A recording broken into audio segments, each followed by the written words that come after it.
আসসালামু আলাইকুম রহমতুল্লাহি ওয়া সবাইকে শুভ সন্ধ্যা। আশা করি সবাই ভালো আছেন, সুস্থ আছেন এবং আমাদের পিআরবির আরেকটি চমৎকার ক্লাসের জন্য সবাই অধীর আগ্রহে অপেক্ষায় আছেন। সবাইকে আবারও স্বাগতম। যারা অলরেডি যুক্ত হয়েছেন তারা একটু লিঙ্কটা কপি করে হোয়াটসঅ্যাপ গ্রুপে পোস্ট করার জন্য বিনীত অনুরোধ করছি। এতে করে যারা আমাকে খুঁজে পেতে সমস্যা হয় তারা আমাকে খুব সহজে খুঁজে পাবে। আমরা আস্তে আস্তে সবাই চলে আসি। আমাদের ফেরদৌস মিলি, কাইয়ুম, সাজেদুল ইসলাম, আশিকুর রহমান, তারপরে শিফা রহমান, আব্দুল রশিদ, তারপরে নজরুল, এমডি সামিউল ইসলাম, ফারহানা রায়হান, মোটামুটি অনেকে আসতেছে। আমাদের রেজাউল করিম খাগড়াছড়ি থেকে চলে আসছে। এস এম হাসান মাহমুদ আমার নিয়মিত স্টুডেন্ট, এই কয়েকদিন ছিল না। মরিয়ম ইসলাম তাও আমার নিয়মিত স্টুডেন্ট, এই কয়েকদিন ছিল না। মাহমুদুল হাসান রেগুলার আছে, শাকিলও রেগুলার আছে, সাজেদুলও রেগুলার আছে, মোটামুটি সবাই রেগুলার আছে। একটু লিঙ্কটা কপি করে হোয়াটসঅ্যাপ গ্রুপে পোস্ট করার জন্য আমি অনুরোধ করছি। হ্যাঁ, তাহলে আমরা সহজে পেয়ে যাব। আর একটু কমেন্ট করেন, আমাকে একবার ইমানদারি বলেন, পিআরবি যে দুইটা অডিও দিয়েছিলাম এই দুইটা অডিও কি আপনারা শুনেছেন? পিআরবি এই 700 পর্যন্ত যেগুলো আছে এগুলো একবারে সিরিয়াল ভাবে পড়বেন। বাকিগুলো আমি কালকে অফিসে গিয়ে বাকি যে আপডেট পিআরবি আছে সেগুলো দিয়ে দিব। আর বাকি যে পিআরবি আছে সেগুলো আপনারা খুঁজে খুঁজে পড়তে হবে, বিধায় বাকিগুলো পড়লে তেমন একটা ভালো লাগবে না। তবে ভালো লাগার পিআরবি গুলো শেষ হয়ে গিয়েছে। এই পিআরবির পরে আমি আবার কি পড়াবো একটু বলেন তো? কি সাক্ষ্য আইন পড়াবো নাকি আবার প্যানাল কোড পড়াবো? আমাকে একটু বলেন। পিআরবি সর্বোচ্চ 3-4টা ক্লাস হবে। 3-4টা ক্লাসের পর আমি কি আবার সাক্ষ্য আইন শুরু করব না প্যানাল কোড শুরু করব? কারণ অনেকে নতুন করে যোগদান করেছে বা আরো যদি কেউ করতে চায়, এই জন্য বলতেছি সাক্ষ্য আইন পড়াবো না প্যানাল কোড পড়াবো আবার।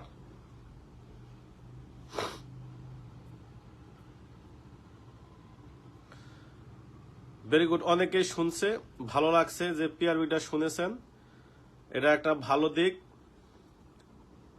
আমাকে একটু মতামত দেন যে এর পরবর্তীতে আমি আবার কি পড়াবো। আচ্ছা, সাক্ষ্য আইন পড়াবো, আমাদের রুমা আক্তার সাক্ষ্য আইন বলছে, ঠিক আছে সাক্ষ্য আইন পড়াবো, সমস্যা নাই। বা প্যানাল সাক্ষ্য আইন 5-7টা ক্লাসে হয়ে যাবে, একটু স্পিডে পড়াবো, যেহেতু আগে একবার পড়ানো আছে। সাক্ষ্য আইনটা পড়াবো, তবে একটু স্পিডে পড়াবো। হ্যাঁ, আচ্ছা ঠিক আছে। তাহলে সবাই আবার একটু চলে আসি। আমরা গত ক্লাসে পিআরবি পড়েছিলাম, মূল বেসিক যেটা আমরা পড়েছিলাম, থানা যে ক্যাশ রেজিস্টার আছিল মূলত 409 ওইটা। আর আরেকটা পড়ছিলাম ব্রিফ নিয়ে, আরেকটা পড়েছিলাম এম নিয়ে। এই কয়েকটা মূলত বেশি গুরুত্বপূর্ণ আমরা পড়েছি। আজকেও আমরা মোটামুটি পড়বো, দেখে দেখে বেছে বেছে পড়বো। তবে আজকে এই পড়াগুলা বেশিরভাগই আগেই পড়া আছে, যেগুলো এখন না পড়াইলেও চলবে। যেমন আমি আপনাদেরকে বলি, ফৌজদারি কার্যবিধি আইনের 68 পিআরবি কত বলেন তো? সমান ফৌজদারি কার্যবিধি আইনের 68, এটার পিআরবি কত পড়াইছি বলেন?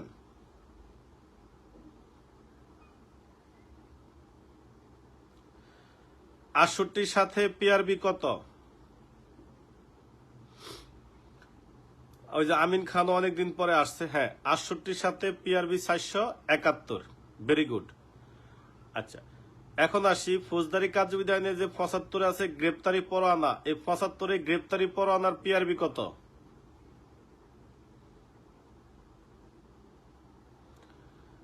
গ্রেপ্তারি পরোয়ানা 75, এটার পিআরবি কত? 68 লগে 471 হবে, 472 না, 68 471। আর 75-এর সাথে পিআরবি কত? 75 ফৌজদারি কার্যবিধি আইনের 75 পিআরবি কত?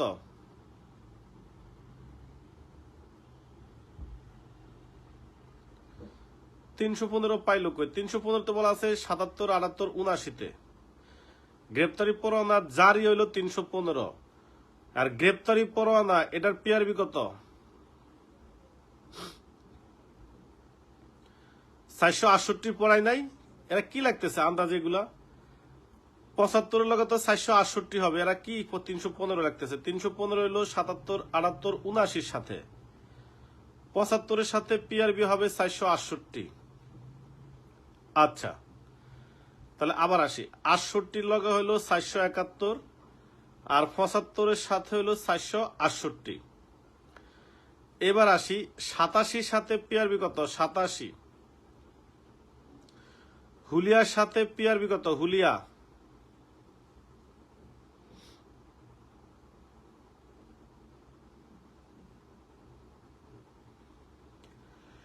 হুলিয়ার পিআরবি কত? হুলিয়া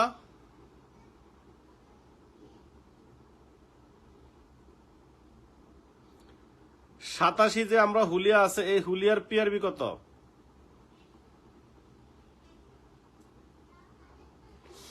হুলিয়ার পিআরবি হইল 472। হুলিয়ার পিআরবি 472। এরপর আসি ক্রোক বা ক্রোকি পরোয়ানা, এটার পিআরবি কত? ক্রোক অথবা ক্রোকি পরোয়ানা, এটার পিআরবি কত?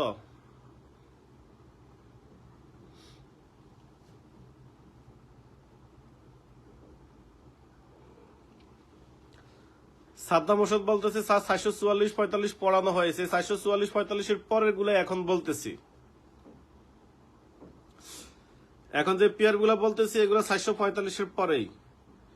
ক্রোক হলো 474, ভেরি গুড। তাহলে আবার একটু আসি, সমান যে 68, এটার পিআরবি হলো 471, 75 পিআরবি হলো 468, 87 যে হুলিয়া আছে, হুলিয়ার পিআরবি হলো 472, ক্রোক আছে 88, এটার পিআরবি হলো 474।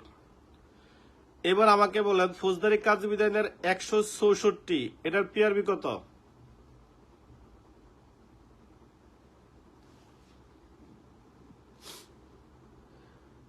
একশো 64 ম্যাজিস্ট্রেট কর্তৃক যে জবানবন্দি গ্রহণ করে 164, এটার পিআরবি কত?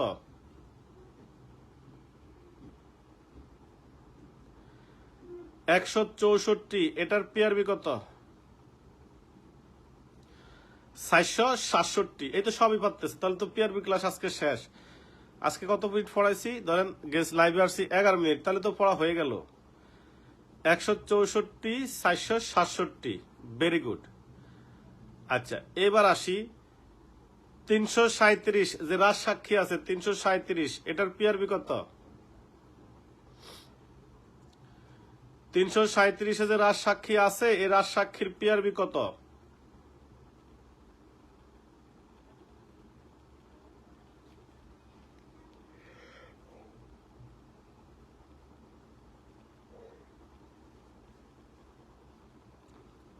তিনশো 37 রাজ সাক্ষীর পিআরবি কত? 459, 486, দুইটাই হবে। একটু সবাই লেখেন 459, 486, দুইটা।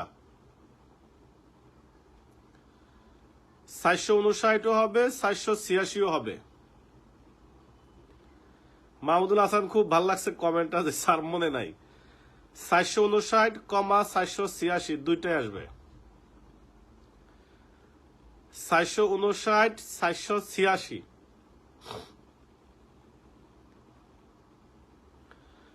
একটা হলো 459, একটা হলো 486। আচ্ছা, আর কি আছে?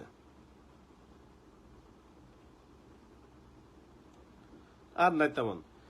এই হলো এই দিক দিয়ে আজকে যে পিআরবি গুলো পড়াবো, এগুলো আপনারা মূলত এই 445 তো আমি গত ক্লাসে শেষ করছি এফএম।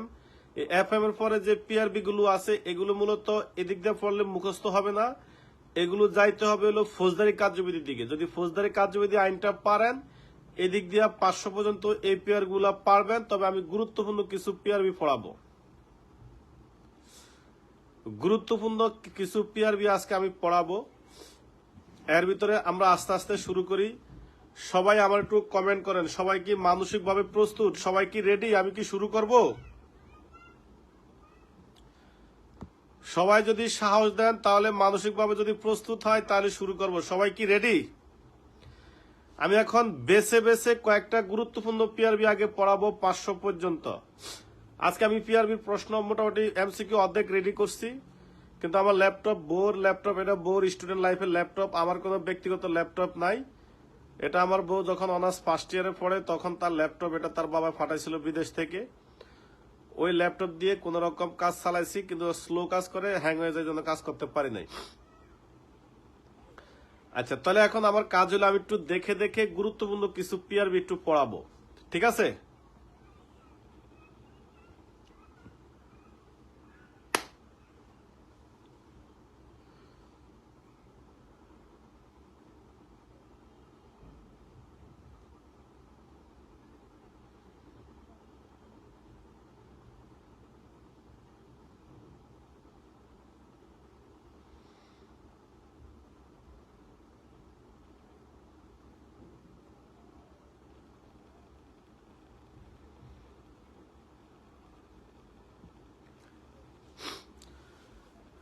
আচ্ছা, এবার একটু শুরু করি।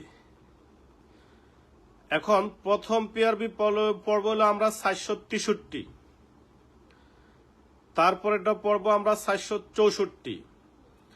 এগুলো যদি কোনো কারণে পিআরবি আপনি ভুলেও যান বা আজকে পড়ার পর আর কেমন পর্যন্ত পড়েন নাই, কোনো সমস্যা নাই। কিন্তু পরীক্ষা হলে যাওয়ার পর যদি কোনো কারণে পুস্তক সহ পরীক্ষায় এই প্রশ্নগুলো চলে আসে, তাহলে আপনি বুঝতে পারবেন যে এই পিআরবিটা সম্ভবত ওই এলাকার ভিতরে আছে, ওই দিক দিয়ে আছে, ওই দিক দিয়ে খুঁজলে পাওয়া যাবে। এটা মনে 200 থেকে 300-র ভিতরে আছে, অথবা এটা মনে 300 থেকে 400-র ভিতরে আছে, অথবা এটা মনে এই দিক দিয়ে আছে। এই বিষয়টা আপনার ওই সময় মাথা কাজ করবে। কথা কি বুঝতে পারছেন? এই জন্য আমি একটু পড়াই, আপনারা আগে মাথায় নেন। আচ্ছা, তাহলে যেটা হলো আমার প্রথম পিআরবি 463তে বলা আছে যে আদালতে যখন কোনো মামলার বিচার চলবে, আমি আগে বাংলা লাফে বলি, তারপর লিখিতভাবে আপনারা বললেন। কোন আদালত যদি দুপুরে বসে, তাহলে সাক্ষীদের নামের তালিকা 12:30টার মধ্যে, আর যদি আদালত সকালবেলা বসে তাহলে সাক্ষীদের নামের তালিকা 7:30টার মধ্যে। তাহলে দুপুর বলতে যদি আমরা 2টা ধরি, তাহলে 1.5 ঘন্টা আগে হলো 12:30টা, আর সকালবেলা অফিস যদি আমরা 9টায় ধরি, তাহলে 1.5 ঘন্টা আগে হলো 7:30টা। তার মানে দুপুরে যদি আদালত বসে, বা তাহলে হবে দুপুরের সেশনে বসলে বা বিকালের সেশন বলে, যদি বসে তাহলে 12:30টার মধ্যে, আর যদি সকালবেলা বসে তাহলে 7:30টার মধ্যে। কথা কি বুঝতেছেন? 7:30টার মধ্যে এই সাক্ষীদের যে নামের তালিকা আছে, সাক্ষীকে বলে না, সাক্ষীদের যে নামের তালিকা আছে, এটা ওই যে কোর্টে যে বেঞ্চের ক্লার্ক আছে, যেটাকে পেশকার বলে না কি বলে, ওটা ওই যে আশিকুর রহমান তারা ভালো জানে। বেঞ্চ ক্লার্ক কাকে বলে? ওই যে পপি আছে যারা কোর্টে কাজ করে তারা বলতে পারবে।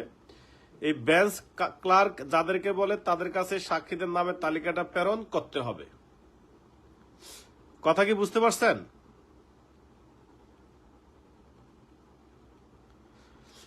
এটা বাংলাদেশের সব জায়গায় প্রযোজ্য, তোমাদের খাগড়াছড়িতে না, বাংলাদেশের সব জায়গায় সাক্ষীদের নামের তালিকা যদি আদালত দুপুরের দিকে বসে তাহলে 12:30 ঘটিকায়, আর যদি সকালবেলা বসে তাহলে সকাল 7:30 ঘটিকার মধ্যে সাক্ষীদের নামের তালিকা, সাক্ষীকে বলে নাই কিন্তু, সাক্ষীদের নামের তালিকা বেঞ্চে যে ক্লার্ক থাকবে, মানে যে ফিয়ন থাকবে, তার নিকট দাখিল করতে হবে।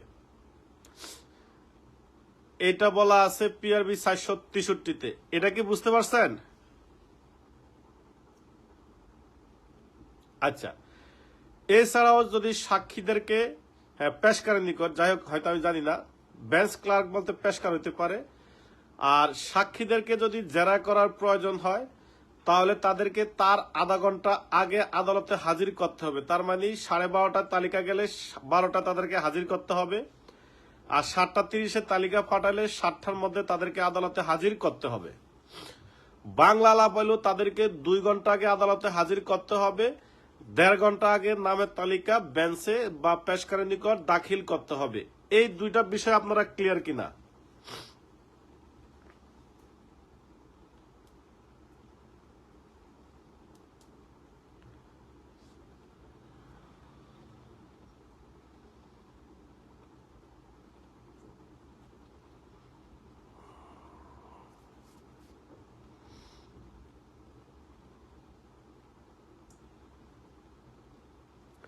ভেরি গুড, ভাল লাগছে বিষয়টা আপনারা বুঝছেন। যদি আমরা বাংলা আলাপে আসি, বাংলা আলাপ হলো সাক্ষী যে বডি যে ডেড বডি না সরি বডি আছে যেটা, এই বডি হাজির হবে 2 ঘন্টা আগে আর তালিকা যাবে হলো 1.5 ঘন্টা আগে। ক্লিয়ার? তার মানে সকালে সেশন হইলে সাক্ষী হাজির থাকবে 12টায় 7টায়, আর দুপুরের সেশন হইলে সাক্ষী হাজির থাকবে হইলো 12টায়।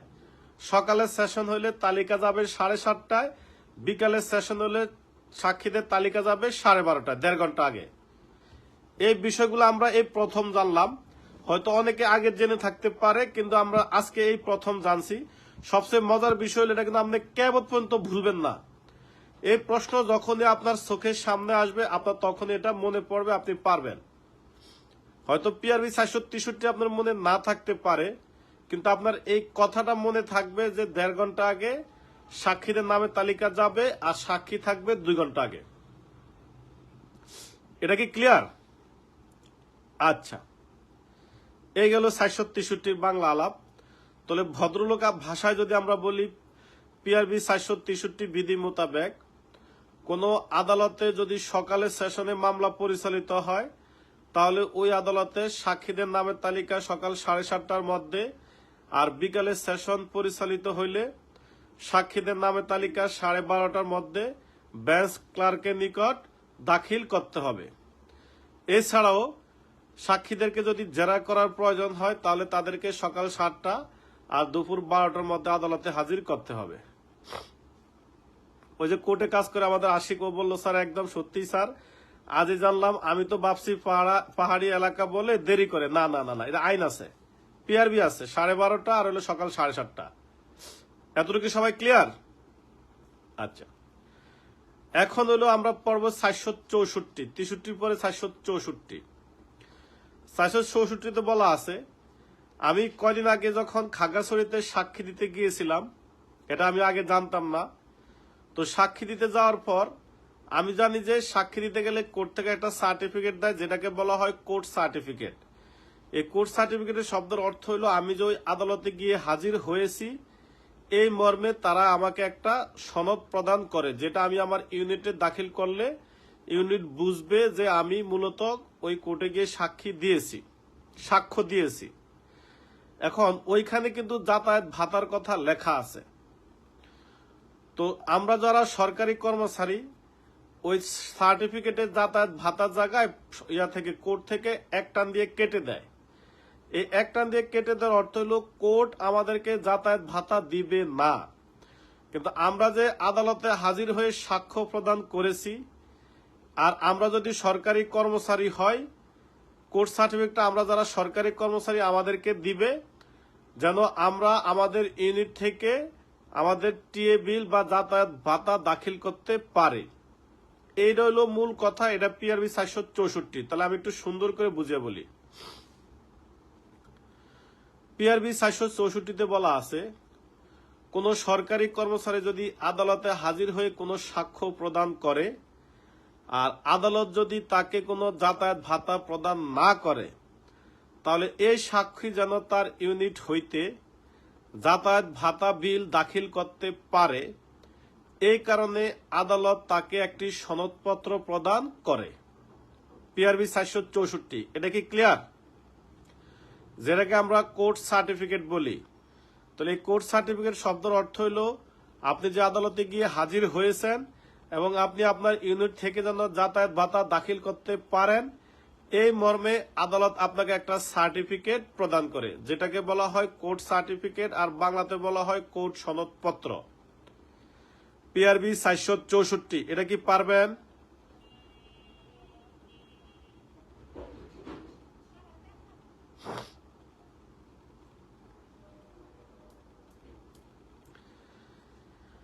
এই যে এখানে আমার কাছে একজন পড়ে, তার নাম হলো মিষ্টি সাদের হাসি।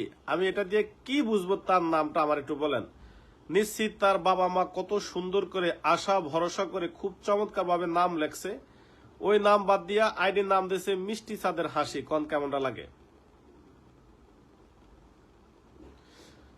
আমরা যখন ছোট ছিলাম তখন মরিয়ম নাম, আয়সা নাম, ফাতেমা নাম রাখলে আমরা মনে করতাম এগুলা মনে হয় আদি যুগের নাম রাখছে। কিন্তু এই নামগুলো আবার বর্তমান প্রজন্মে এসে এত চমৎকার লাগে, এত সুন্দর লাগে শুনতে, খুব মানে কি বলবো, ভাষায় প্রকাশ করার মতো না। ছোটকালে হয়তো জ্ঞান বুদ্ধি ছিল না, এই জন্য আমরা বুঝতাম যে নামগুলা পছন্দ হয় না, নামগুলা মনে হয় কেমন। কিন্তু এখন জ্ঞান বুদ্ধি হওয়ার বুঝতেছি এগুলো কত সুন্দর সুন্দর চমৎকার নাম। যেমন আমার কাছে একটা মেয়ে পড়ে, তার নাম হলো মরিয়ম ইসলাম, কত সুন্দর নাম। আয়েশা আক্তার, কত সুন্দর নাম। রুমা আক্তার, কত সুন্দর নাম।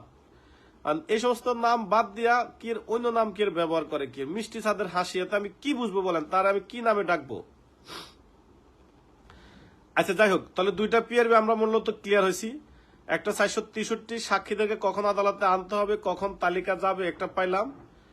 আরেকটা পাইলাম 464, যেটা আমরা কোর্ট সার্টিফিকেট বলি, যদি সরকারি কর্মচারী হয় সাক্ষী, এবং তারা যদি আদালত কোনো যাতায়াত ভাতা না দেয়, তো যাতায়াত ভাতা না দিলে সে যেন তার ইউনিট হইতে যাতায়াত ভাতা দাখিল করতে পারে, এই জন্য আদালত তাকে একটা সার্টিফিকেট প্রদান করে, যাকে বলা হয় কোর্ট সনদ বা আদালত সনদ, বা ইংলিশে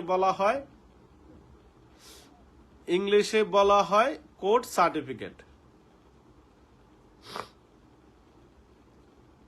সবাই কি ক্লিয়ার? 463 464 কি পারি? আমি কি সামনে যাব? আর কি আছে গুরুত্বপূর্ণ?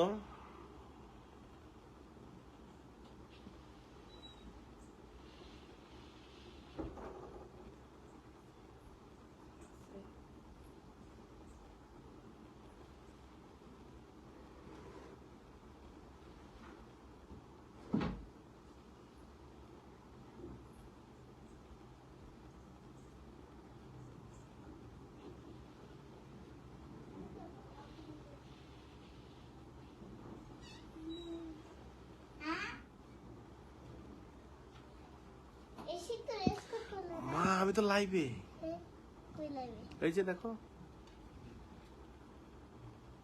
সরি বলো। আচ্ছা, এখন আমরা পড়ব দুইটা জোড় সংখ্যা।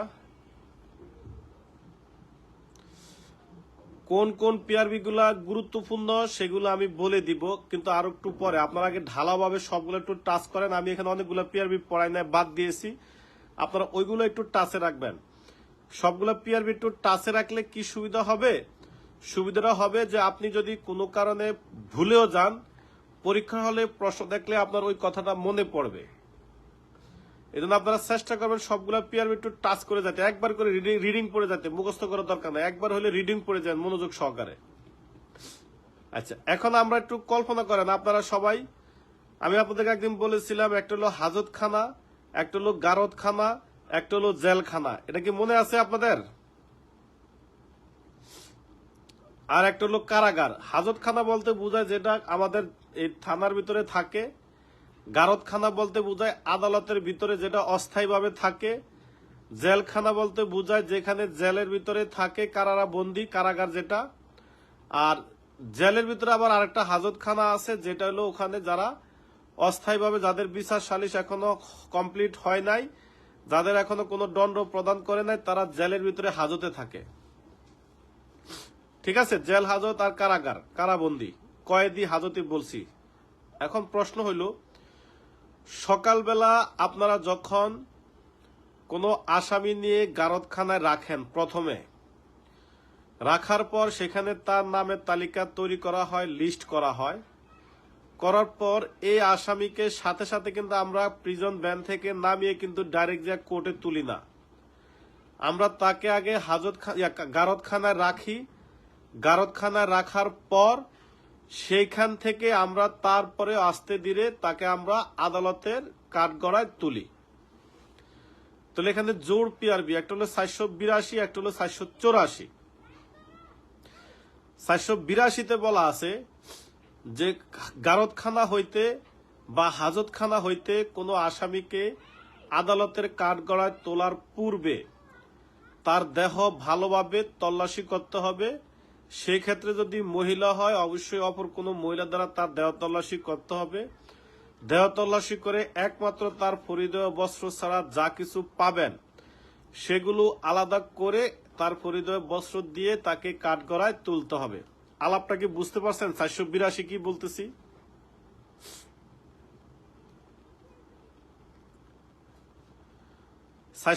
তারে বুঝতে পারছেন মনে হয় আমি কি বলতেছি? একটা আসামিকে যখন আপনি গারদখানা হইতে কোর্টের ভিতরে তুলবেন, তাকে যখন কোর্টের কাঠগড়ায় দাঁড় করাবেন, কল্পনা করেন, কারণ কয়দিন আগে কুমিল্লাতে নাকি কোন জায়গায় মনে হয় এই কোর্টের থেকে কোর্টের যেখানে তুলে ওই জায়গার নাম কি, কোর্টের ভিতর কাঠগড়া, এই কাঠগড়া থেকে এক আসামি লাভ দিয়ে গিয়ে মনে হয় বিচারপতির বুকে না কোন জায়গায় ছুরি মারছিল, মনে আছে? এই ধরনের ঘটনা প্রায় ঘটে। তো এই বিষয়গুলো যদি পিআরবি অনুসারে যদি অনুসরণ করত, তল্লাশি করা হইতো, তাহলে কিন্তু এই ঘটনার কোনো পুনরাবৃত্তি ঘটতো না। তাহলে আসামিকে এই গারদখানা হইতে কাঠগড়ায়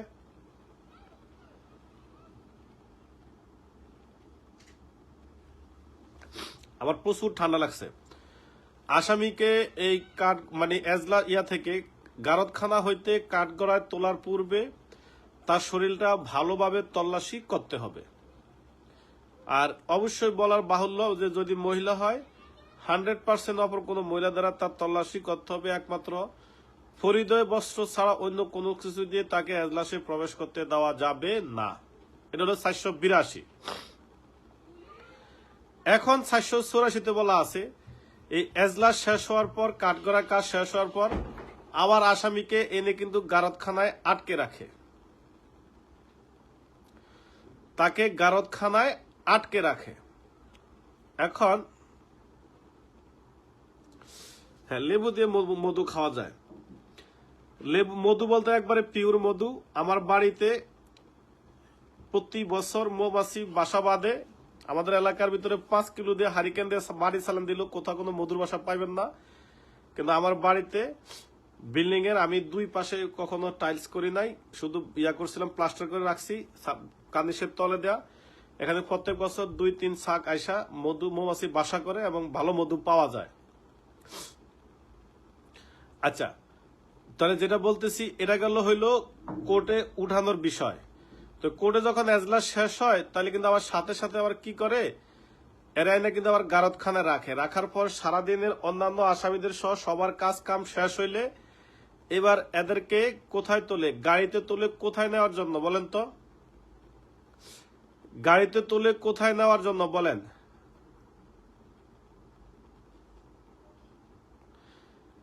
জেলা কারাগারে বা কারাগারে নেওয়ার জন্য। আইন বলা আছে 484-তে বলা আছে এই কারাগারে নেওয়ার পূর্বেও বা জেলখানায় নেওয়ার পূর্বেও বা প্রিজন ভ্যানে তোলার পূর্বেও তাকে আরেকবার তার দেহ তল্লাশি করতে হবে। তাহলে বাংলা আলাপ হইলো একবার এজলাসে তোলার পূর্বে তল্লাশি, আবার হইলো কারাগারে নেওয়ার পূর্বে তার দেহ তল্লাশি করতে হবে। একটা হলো 482, একটা হলো 484। এই দুটা কি ক্লিয়ার?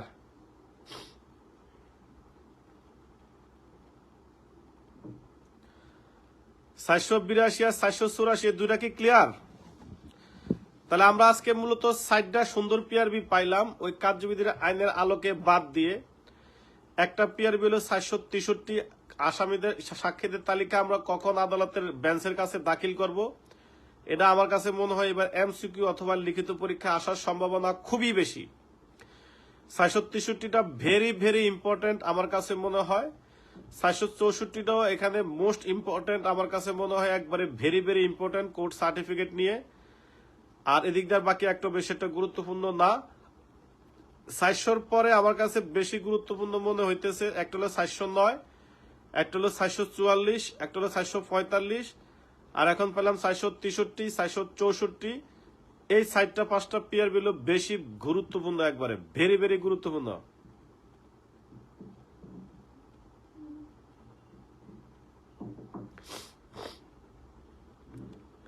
আচ্ছা, এই গেল হইলো আমার 482 আর 484 হিসাব।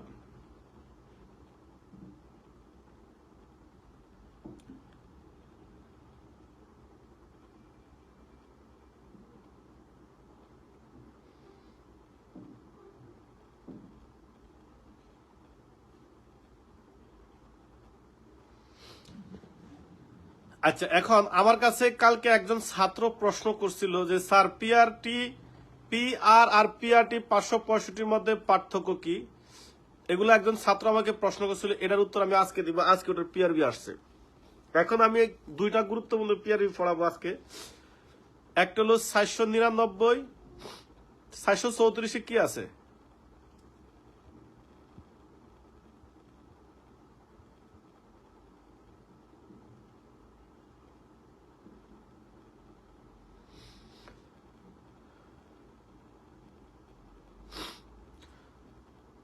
আচ্ছা, এবার আমি দুইটা পিআরবি একটু পড়াই, গুরুত্বপূর্ণ গুলো দেখে পড়াইতেছি। এদিক দিয়ে তো অনেক পিআরবি আমার সিটে আছে, আমি পড়াই নাই।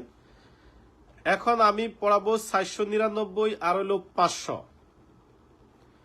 দুইটা পিআরবি, একটা হলো 499, একটা হলো 500। পিআর, পিআর মানে পুলিশ রেজিস্ট্রেশন, পিআর মানে হলো পুলিশ রেজিস্ট্রেশন, পিআর। আর পিআর স্লিপ বলতে যেটা, এটা হলো আবার প্রিজনার রিলিজ স্লিপ, ওটা আবার আরেক জিনিস। পিআর হলো পুলিশ রেজিস্ট্রেশন, শুধু পিআর যদি বলে, আর যদি বলে পিআর রেজিস্টার তাহলে পুলিশ রেজিস্ট্রেশন রেজিস্টার। আরটা যদি বলে পিআর স্লিপ, ওটা হলো প্রিজনার রিলিজ স্লিপ, বন্দি মুক্তির যে স্লিপটা বলা হয়। এগুলা সবগুলার অর্থ কিন্তু একই। এটা কিন্তু আবার কেউ অন্য অর্থ মনে করে না যে পুলিশ রেজিস্ট্রেশন, মনে হয় এটা আবার আরেক জিনিস। না, ওই প্রিজনার রিলিজ যারা হবে তাদের রেজিস্ট্রেশন, এখানে অন্য কিছু না। আচ্ছা, এখন একটু পরে আসি। 499-তে বলা আছে যে সকল আসামিদেরকে মুক্তি দেওয়া হবে, যে সকল আসামিদেরকে কারাগারে প্রেরণ করা হয়েছে এবং যে সকল আসামি কারা ভোগ করতেছে, তাদের মধ্যে থেকে যাদেরকে মুক্তি দেওয়া হবে তাদের আঙ্গুলের ছাপ পুলিশ সংগ্রহ করাকে পুলিশ রেজিস্ট্রেশন বলে, পিআর যেটাকে বলা হয়। মানে বুঝছেন, আপনার আঙ্গুলের ছাপ যদি পুলিশ সংগ্রহ করে তাইলে বুঝতে হবে যে পুলিশের খাতায় আপনার নাম আছে। আমরা অনেক সময় বলি যে পুলিশের খাতার নাম তুলছে, পুলিশের খাতার নাম তোলা শব্দের অর্থ হইল আপনি পুলিশ আপনার নামে রেজিস্ট্রেশন করে রাখছে, পুলিশ আপনার তথ্য সংগ্রহ করে রাখছে এবং আপনার হাতের আঙ্গুলের ছাপ সংগ্রহ করছে। তাহলে পরীক্ষা আসতে পারে আসামি যারা, অপরাধী যারা, তাদের আঙ্গুলের ছাপ যদি পুলিশ অফিসার গ্রহণ করে তাহলে সেটা নিম্নের কোন পিআরবিতে? এটা কি 499 না 397? কোনটা হবে বলেন? 499 হবে। কোন আসামির, কোন অপরাধীর, কোন দণ্ডপ্রাপ্ত আসামির তথ্য সংগ্রহ করার জন্য, তার বায়োডাটা পুলিশের তথ্যে সংরক্ষিত রাখার জন্য তার আঙ্গুলের ছাপ পুলিশ সংগ্রহ করাকে পিআর রেজিস্ট্রেশন বলে, যেটাকে পুলিশ রেজিস্ট্রেশন বলে। কিন্তু এইখানে যারা বালক আছে, যারা ওই যে কি বলে কিশোর সংশোধনকারী আছে, তাদের আবার আঙ্গুলের ছাপ পুলিশ সংগ্রহ করে না, তাদের আবার পুলিশ রেজিস্ট্রেশন করে না, তাদের নাম পুলিশের খাতায় তোলে না।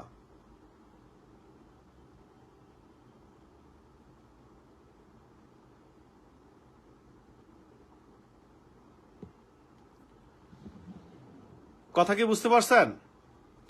আচ্ছা, এখন এই পিআর কে পুলিশ আবার 3 ভাগে ভাগ করছে।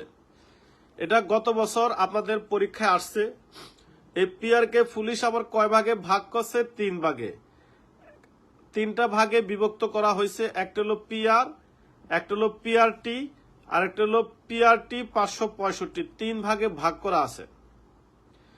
এই পুলিশ রেজিস্ট্রেশন বা প্রিজনার রিলিজ স্লিপ যেটা, এটাকে 3 ভাগে ভাগ করা। একটা হলো শুধু পিআর, একটা হলো পিআরটি, আর একটা হলো পিআরটি 565। এই তিনটাই আমি আজকে বলবো, একটু বুঝেন আগে। তার আগে আমরা একটু ব্যাকে যাই। সিনগাম সিনেমা দেখছেন? সিনগাম সিনেমা অজয় দেবগনের। আচ্ছা, সিনেমার কাহিনী বলার দরকার নয়, পড়ায় চলে আসি ডাইরেক্ট। বেশি উদাহরণ দিলে এটা ফ্যাস লাগবে। ফৌজদারি কার্যবিধি আইন আমি যখন 565 পড়াইছিলাম, এই 565-তে পড়ানোর সময় ওখানে কিছু শর্ত আছে।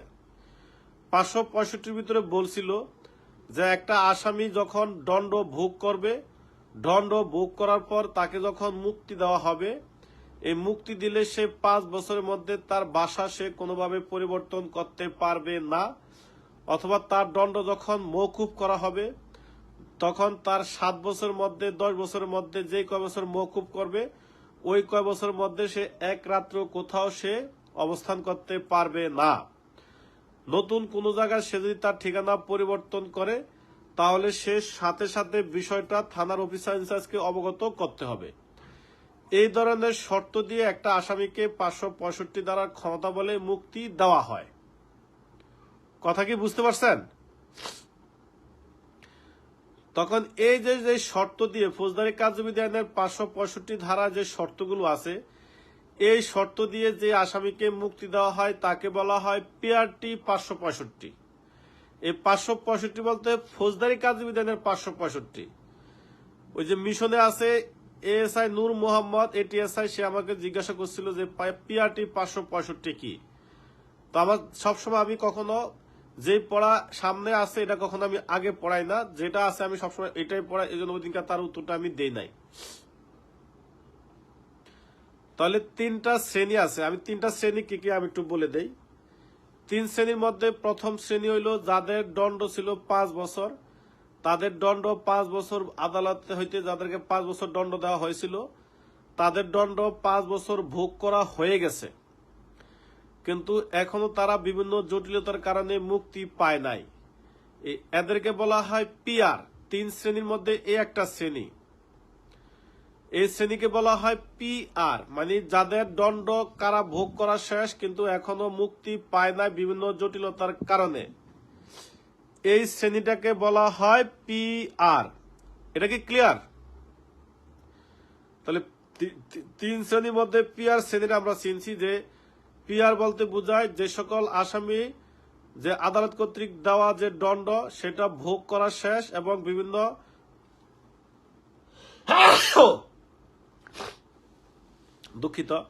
বিভিন্ন কারণে বা বিভিন্ন কাগজপত্র জটিলতার কারণে যাদেরকে এখনো মুক্তি দেওয়া হয় নাই, এই ধরনের কয়েদিদেরকে আসামিদেরকে বলা হয় পিআর। এবার আসি পিআরটি। পিআরটি হইল যে সকল আসামিদের দণ্ড ভোগ করা শেষ এবং তাদেরকে নিজ থানা এলাকায় বা নিজ জেলা এলাকার মধ্যে বা নিজের পছন্দসই আশেপাশে যে জেলা আছে ওই সকল জেলা যাদেরকে স্থানান্তর করা হয়, এই ধরনের আসামিদেরকে বলা হয় পিআরটি। এই ধরনের বন্দীদেরকে বলা হয় পিআরটি। মানে বুঝছেন? ধরেন আমাকে ঢাকার একটা মামলায় 10 বছর জেল দেওয়া হয়েছে, আমি বাংলাদেশের অনেকগুলা জেলে আমাকে ট্রান্সফার করার পর বিভিন্ন জায়গায় জেল ভোগ করে যখন 10 বছর পূর্ণ হয়েছে তখন আমি বলেছি আমাকে এই 10 বছর হওয়ার আগে আমাকে আমার যে নিজ জেলা আছে চাঁদপুরে সেই কারাগারে নিয়ে যাওয়া হোক, সেখান থেকে যেন আমাকে মুক্তি দেওয়া হয়। তখন এই যে আমি ঢাকার মামলার মাধ্যমে যদি জেলে ঢুকিও, যেহেতু আমি আমার নিজ জেলা হইতে মুক্তি পেতে ইচ্ছুক, তাহলে আমাকে আমার নিজ জেলা ট্রান্সফার করা হইলে ওইখানে আমাকে যখন ছেড়ে দেওয়া হবে তখন আমি হব পিআরটি বন্দী। কথা কি বুঝছেন? যাদের দণ্ড শেষ হওয়ার পর নিজ জেলা হইতে যারা মুক্তি পেতে ইচ্ছুক, এই কারণে তাদেরকে যদি নিজ জেলায় স্থানান্তর করা হয় তাদেরকে বলা হয় পিআরটি কয়েদি। এটা কি ক্লিয়ার?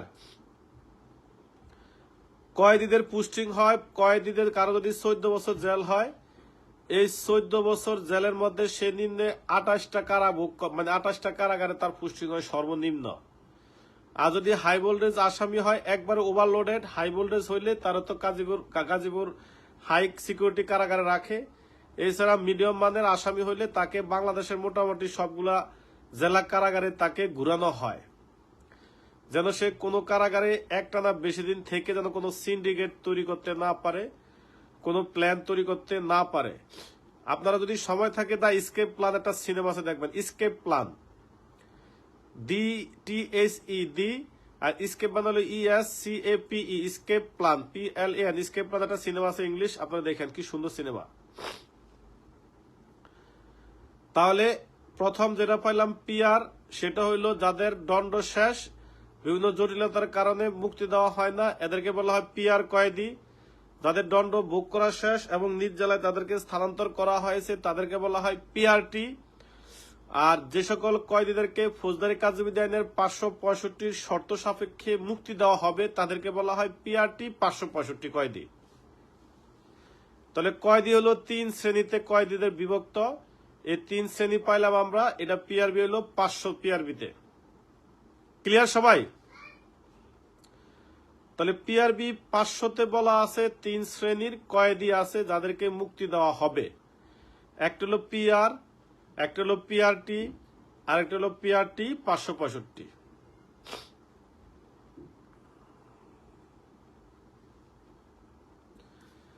তাহলে এতটুকু সবাই পারি। আর আগামীকাল সকালে কিন্তু পড়াবো না, 2 দিন সকালে পড়াইছি, আবার কালকে গ্যাপ থাকবে, শুক্রবার আবার পড়াবো। সকালবেলা কখনো 7 দিন পড়ানো হবে না, সকালবেলা 4-5 দিন পড়াবো।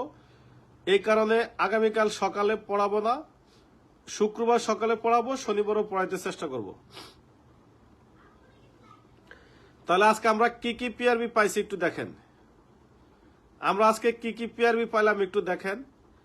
প্রথমে পাইলাম 463 সাক্ষীদের নামের তালিকা কখন কোর্টে পাঠাবেন। 464-তে পাইছি আমরা কোর্ট সার্টিফিকেট নিয়ে। 482-তে পাইছি এজলাসে উঠানোর আগে বডি চেক করা। 484-তে পাইছি এবার জেলে পাঠানোর আগে আবার বডি চেক করা। 499-তে পাইলাম যে কয়েদি যারা আছে পিআর পুলিশ রেজিস্ট্রেশন কারা, যাদেরকে মুক্তি দেওয়া হবে তাদের আঙ্গুলের ছাপ নিয়ে পুলিশের রেজিস্ট্রেশন করে তাদেরকে বলা হয় পিআর। আর এই পিআর আবার 3 শ্রেণী, একটা হলো পিআর, একটা হলো পিআরটি, আর একটা হলো পিআরটি 565। তাহলে পিআরটি 565 বলতে বোঝানো হয়েছে ফৌজদারি কার্যবিধানের 565 ধারার শর্ত সাপেক্ষে যাদেরকে সদ্য মুক্তি দেওয়া হবে তাদেরকে পিআরটি 565 বলা হয়। যাদের দণ্ড ভোগ করা শেষ, নিজ জেলায় থেকে মুক্তি দেওয়ার জন্য যাদেরকে স্থানান্তর করা হয় তাদেরকে বলা হয় পিআরটি।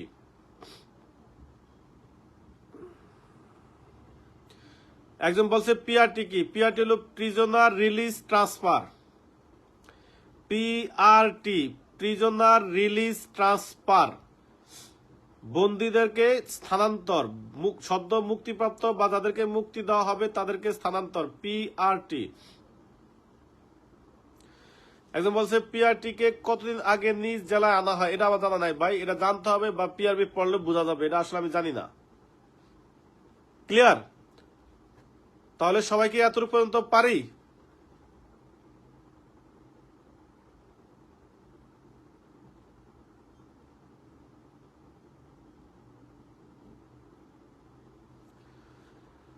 তাহলে আগামীকাল যেহেতু বৃহস্পতিবার, আগামীকাল পড়াচ্ছি না, 2 দিন সকালে পড়াইছি, শুক্রবারে পড়াবো। শুক্রবার যেহেতু বন্ধের দিন, শুক্রবারে 8টায় পড়াবো।